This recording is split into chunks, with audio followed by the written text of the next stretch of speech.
মন থেকে একবার উঠে গেলে মনে আরেকবার জায়গা হওয়া বড্ড মুশকিল ব্যাপার। It's quite impossible.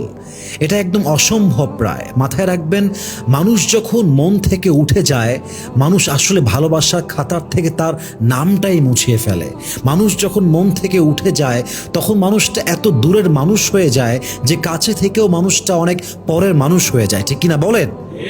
আর মানুষ আসলে মন থেকে খুব সহজে উঠে না। মানুষ মন থেকে তখন ওঠে মানুষ যখন আপনার বিশ্বাস নিয়ে খেলে। মানুষ আপনার মন থেকে তখন ওঠে যখন মানুষ আপনার ট্রাস্টকে ইস্যু করে ব্যবসা করে। মানুষ আপনার মন থেকে তখন ওঠে যখন মানুষ আপনার ভালোবাসাকে সবচেয়ে সস্তা হিসেবে গ্রহণ করে। ঠিক কিনা বলেন? যে যেমন তাকে তেমন মূল্যায়ন করা উচিত। আমাদের সমাজের বাস্তবতা হচ্ছে, আমাদেরকে কেউ ভালোবাসলে তাকে আমরা দুর্বল ভাবি, কেউ ট্রাস্ট করলে ট্রাস্টকে ইস্যু করে আমরা বিজনেস করি। It's really wrong idea, really misconception. আপনার উচিত যে আপনাকে ভালোবাসে তাকে তার ভালোবাসা অনুযায়ী তাকে সেই সম্মানটা দেওয়া, সে যেটা ডিজার্ভ করে এটা বুঝায় দেওয়া। এটার নামই হচ্ছে ইসলাম। ঠিক কিনা বলেন? আমি মাঝে মাঝেই বলি যে আমার লাইফে আমি যদি কাউকে গুরুত্বপূর্ণ জায়গায় বসাই, যদি আমি কাউকে অনেক বেশি ভালোবাসি, আমার ভালোবাসার মানুষ বানাই, আমার কলিজার টুকরা মানুষ বানাই, তাকে আমি ট্রাস্ট করি, তাকে আমি বিশ্বাস করি, আর সে মানুষটা যদি সেই জায়গার মূল্য না বোঝে, সে ভালোবাসার মূল্য না বোঝে, আমার ভ্যালিউ না বোঝে, আমার সঙ্গে বিশ্বাসঘাতকতা করে, বেইমানি করে, তো আমার মনে হয় তার সঙ্গে থাকার চাইতে আজীবন একা বাঁচাই বেশি উত্তম। ঠিক কিনা বলেন? अल्लामा इकबाल की सुंदर को लिखेছেন, मैं अकेला रहना नहीं चाहता था मगर अब मुझे अकेला रहना ज़रूर है।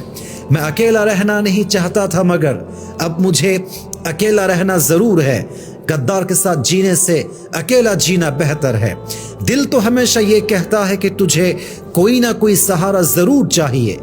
दिल तो हमेशा ये कहता है कि तुझे कोई सहारा ज़रूर चाहिए, लेकिन फिर मैं अपने आप से पूछता हूं कि तुझे धोखा दोबारा क्यों चाहिए।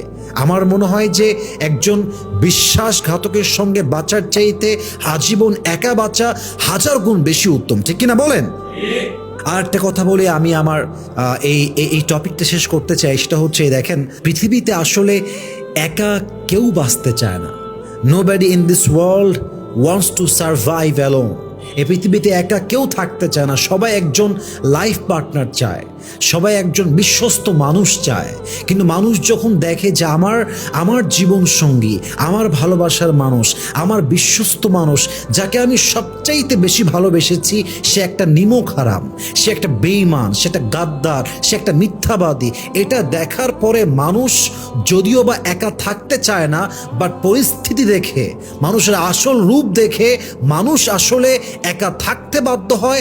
মানুষ আসলে একা বাঁচতে কেউ চায় না। ঠিক কিনা বলেন? মানুষ একা থাকতে বাধ্য হয়।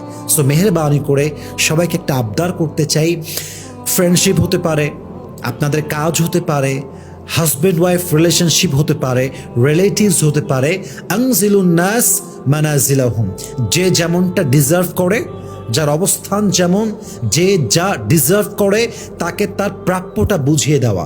যে আপনাকে ভালোবাসে তাকে আপনার ভালোবাসা, যে আপনাকে গুরুত্ব দেয় তাকে আপনার গুরুত্ব দেওয়া, যে আপনাকে ট্রাস্ট করে, বিশ্বাস করে, তার বিশ্বাসটা ধরে রাখাই হচ্ছে আপনার উপরে নৈতিকতার দায়িত্ব। ঠিক কিনা বলেন? অতএব মেহেরবানি করে কখনো কারোর সাথে ট্রাস্ট নিয়ে খেলবেন না, কখনো কারো মন থেকে উঠে যাওয়ার কোনো কাজ করবেন না। আত্মীয়তার সম্পর্ক, বন্ধুত্বের সম্পর্ক, হাজব্যান্ড ওয়াইফ রিলেশনশিপ, আমরা জাস্ট ইসলাম যেভাবে গাইড করেছে তেমনভাবে মেনটেন করব। যে কোনো সম্পর্কে বরকত দিবে একজন। আমরা সবাই আওয়াজ দিয়ে বলবো, তিনি কে? আল্লাহ আমাদের সবাইকে মানা, বোঝা এবং আমল করার তৌফিক দান করুক। আমরা সকলেই পড়ছি আমিন।